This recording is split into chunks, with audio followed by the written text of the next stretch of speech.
from here.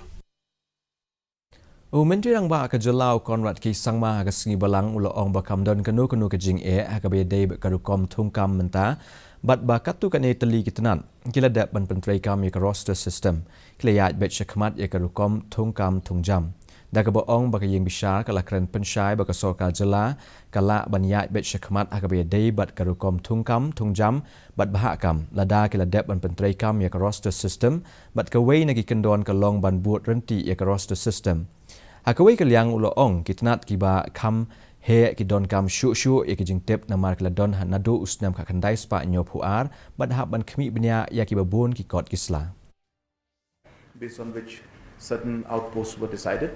So as per need basis we keep discussing those issues.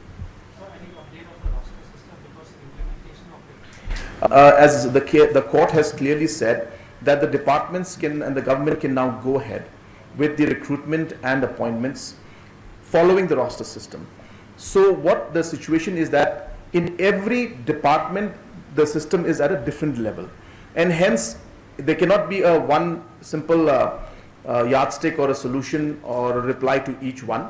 So every department that has completed the roster, they're going ahead with the recruitment. Larger departments which require a bit more inputs because from 1972 till now, so a lot of document has to be looked into. So the departments which are slightly larger and taking more time to get the background and the details are taking a bit more time to finalize the recruitment. But I want to make it very clear to the people and to the press and everybody that there is now no issue of the recruitment process.